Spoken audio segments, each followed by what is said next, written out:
The postseason run for the Liberty got off to a good start on Friday night as New York rolled past the Mystics 90-75 at the Barclays Center in Game 1 of their opening round series. So let's break down Game 1 and look ahead to Game 2, which will be on Tuesday night, with the great Liberty beat reporter for Winsider, also the co-host of Pull Up with Miles and Owen, my guy Miles Ehrlich, who joins me now. Miles, how's it going? It's going great. Great to talk to you after Windex. Always good to talk after a Liberty win, and the Liberty started off the postseason, as I said, in the right way with a win. The final margin in this one, Miles, was 15 points. But the Liberty, they were tested by the Mystics in the first half. This was no walk in the park at all. So what did the Liberty figure out in the second half of Game 1 that you believe they can take into Game 2? The Mystics have played them really well this season. The team split 2 games apiece. But there's something that I noticed early on. First of all, the defense. The Liberty gave up 29 points in that first quarter, but then from that point on, only 48 points, so 16 a quarter for the rest of the game. They really locked in on that end, and the defense opens up the offense. But it's also the ball movement. Coach Eric Thibault did say that the Mystics were kind of controlling the pace early, and I would agree. The Liberty this season had a WNBA record for assist percentage. They assisted on 3/4 of their shots. But at the beginning of this game, I believe they assisted on just 3 of their first 11 makes. The ball movement wasn't quite there, and they were kind of responding to the Mystics' downhill physicality and playing a little bit more isolation ball than we normally see. But as they started to get stops on the defense, they started to push and transition, and just that opens up the 3 ball. And then they're looking at their best, and they were able to create some separation. But the Mystics are definitely a tough team, and they play every game like it's a playoff game. So this was very familiar to them. Yeah, you knew the Mystics were going to come out very aggressive in this one, and we saw the Liberty match their defensive intensity, as you said, from the first quarter on. We saw that happen. So in this game, there's no way we cannot talk about Sabrina Ionescu. Franchise playoff record, 7 3-pointers in Game 1. She was on fire from downtown in the second half when she hit 6 of those 7 threes, a game-high 29 points for Ionescu. She appeared to be looking to score more in the second half, Miles. Is Ionescu at her best when she's offensively aggressive? The Liberty might be at their best when Sav is feeling herself and taking those shots. But again, that comes back to the stops on defense. And something that I spoke to both her and Jonquel Jones about after the game last night was how the two of them worked together in those situations. There were 3 separate occasions in the second half where the Liberty would get a stop, and then they're pushing the other way, and Jonquel would come and set a high screen, and whoever was guarding her, the big, was late to close out, and that sliver of daylight was all that Sabrina would need to take off and just swish that shot from the top of the key. So you're not really able to do that so much in the half court set because everybody already knows where you're at. You know what your coverages are going to be. So they were able to take advantage of some of those odd man rushes. But also, Sabrina, she is not a player that shies away from the moment. After the game, she was asked about if there was any extra fuel, any extra motivation for her by young reporter Pepper Pursley, who does a terrific job all across the league. And Sabrina said, yeah, there was a little extra there. I don't want to get fined, but let's just say a couple of those threes were for the refs. When the game had been cut to 6, Sabrina had a very strange. There was a foul call that was very clearly a shooting foul that wasn't granted to her, so they had a side out.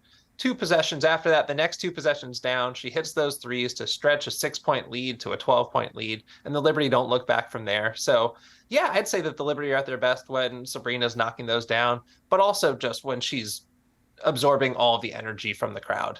Yeah, and we saw that for sure on Friday night. And look, if the refs aren't going to give her the calls and she's going to come down and knock a couple of threes or more, it's good for the Liberty and their fans. They'll take that any day. Now, Breanna Stewart, got to talk about her. Another poor shooting game against Washington. Are you concerned about Stewie's struggles against the Mystics? And what does she have to do in order to get it going offensively in this series?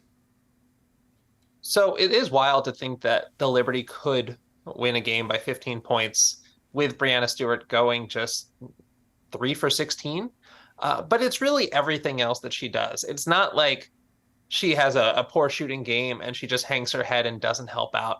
She had a team high 4 offensive rebounds. She finished with 10 points, 8 rebounds, 4 assists, a steal, and 3 blocks. She's an impact everywhere on the court. Yes, they'd like to see those shots fall, but it's not like Stewie is ever really giving anything up for the opponents and played really strong defense the entire night. it goes to show that even when she's not knocking down these shots, Sandy Brondello can't take her off the floor because she played all but 2 minutes in last night's game. The gravity that Stewie draws on just every opportunity, every look down the floor, the actions that they can put her in to just clear out for everybody else. She's still super impactful. We talked about this last week in the playoff preview, though. The Mystics defend Breanna Stewart better than anybody else in the league. They're one of two teams to hold her to under 20 points per game, and it was under 16 for them, which was the best in the league. So they really have unlocked something with the size and the length to bother her, and all of their guards that will come down and help too. There were a lot of switches last night, and there were stretches, I thought, where I'd usually see Breanna be a little bit more aggressive when she got a guard in the post. But she was really just focusing on, this might be a good shot. How can I get a great shot for the team? And the Liberty are going to win when they play basketball like that.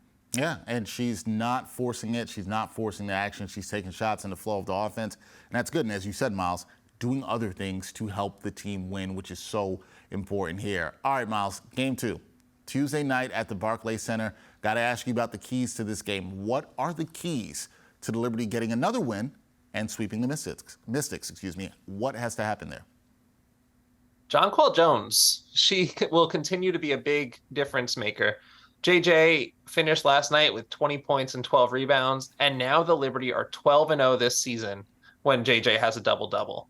She's just an absolute force, and on both ends of the court, right? She's ending possessions on one end, and then on the other, she's able to kind of get those deep steals, and that's what will also help to free up a Sabrina Ionescu, to free up Benijah Laney for some drives, to give Stewie a little bit more room to operate. So Jonquel is just a huge factor. If they can continue to utilize her the way that they have been, I think that this doesn't get back to DC. And Benijah, I think that's another player we really need to talk about, because B really set the tone, especially in the first half. She led the team in scoring, finished with 19 points, 8 rebounds. And again, she had 3 offensive rebounds and that putback that was really a momentum shifter right before the end of the first half to put the Liberty up 4 at the time. So if you lean on those two players who might not get the same accolades or the same amount of chatter as Stewie and Sab, those are the players that really are helping New York go, and they're the consistent presences that you really need for a deep postseason run. All right, keep your eye on both of those players. The Liberty back in action on Tuesday night when they host the Mystics, looking for the sweep. We'll see if they're able to get that done. Miles Ehrlich, the great Liberty beat reporter for Winsider, will be all over that. I know he'll be at game 2. Miles, enjoy a couple of days off, I guess, until the next game. And we'll see. We'll talk soon and see what the Liberty can do in game 2. Thank you, man. Of course, looking forward to it, Dex.